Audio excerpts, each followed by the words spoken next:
LGBT inclusive relationships and sex education is something that's concerning, giving great concern to parents up and down the country, within London and without, and it's the wrong thing to do to introduce into schools. We've always had the understanding in this country that parents are the primary educators of their children. And at the moment, parents have the right to withdraw their children from sex, sexuality education and relationships education. And the guidance which has come out from the Department for Education steamrollers over that right that parents have to push through the Stonewall militant LGBT agenda against the rights of parents. Now, under the European Convention of Human Rights, Protocol 1, Article 2, the state shall respect the right of parents to ensure that education and teaching is in conformity with the religious and philosophical convictions of parents. And we've seen in many, many places around the country conflicts which have happened when programs are going ahead of the implementation, the compulsory implementation in September 2020, have not respected the rights of parents to teach children according to their own beliefs. In Birmingham, we've seen heroic Muslim parents standing up in Parkfield School and Anderton Park School because they want to protect their children from some of the teaching about transgenderism and homosexuality which are going into the schools there. We've seen in South London Christian parents who have been smeared for wanting to take their children out of so-called LGBT Pride Days in School Diversity Week. And we've seen in North London Orthodox Jewish schools who have been failed by Ofsted or given bad ratings by Ofsted because they don't want to give lessons about transgenderism. And that's absolutely right, because there are two sexes, male and female, and that's determined by your anatomy and chromosomes. And some of the teaching that's going into schools will actually challenge that fundamental scientific truth. And these are the kind of things which are going into schools and are going to be compulsory, certainly in secondary schools from September 2020, not in primary schools, but if the head teachers of a school decide that's what they want to teach the children, then parents will have no right anymore to challenge that and take them out of some of the lessons which are going to be put into the schools from September. So it's the wrong thing to do because it steamrollers over the rights of parents to teach their children according to faith and family values and traditional values if that's what they want to do. So this motion is wrong and I'm not going to support it.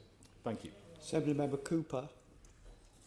I'm pretty much 100% sure, and I wouldn't normally say this because I wouldn't dream of speaking on behalf of Assemblymember Boff or others, but I'm pretty sure I can 100% guarantee that all of the LGBT members of this Assembly and our allies around the table are as offended by that speech as I am. How disgusting, how disgraceful. I know it's part of your platform that you've just launched as standing as an independent against political correctness and in favour of claiming all this nonsense about people who have been sexually abused and that's what makes them gay.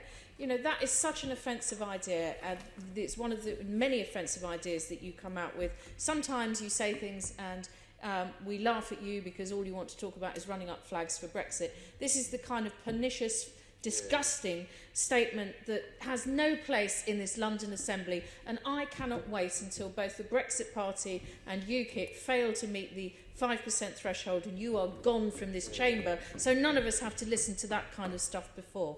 You know, it's really wrong that we are not able to give support to young people, whatever their sexuality, whether they're gender fluid, non-binary. You know, we need to be supporting people in this country as they're coming up against the discrimination, against the homophobic attacks that we've seen on public transport in public. London is open, London is diverse. We should be standing up for all Londoners, and I hope that I can speak for everybody in saying that that's certainly what we are going to be doing, is supporting Assemblymember Arnold and Assemblymember Sahota, who moved this motion very eloquently, and we're all going to be voting very positively in favour of it, and it is going to succeed and go through. Assembly-member Boff. You know, I was actually going to vote against this motion because of the little stab that it had against the government and funding and stuff like that. But actually, Assemblymember Kurten, you persuaded me to support it.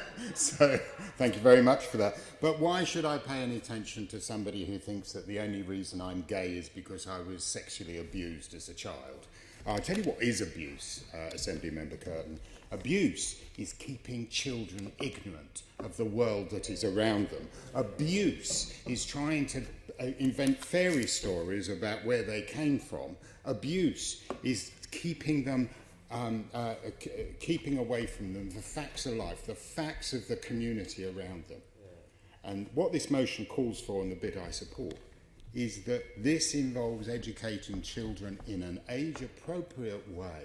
And this is where they always miss out, the arguments. They always think that, you know, that education to children is going to be in some way graphic or look like pornography or something like that. It's absolutely ridiculous that you introduce children to relationships in an age-appropriate way and you teach them how wonderful love is, how wonderful relations are, and how they're to be celebrated, whatever the gender, whatever the identity of the people who have those relationships.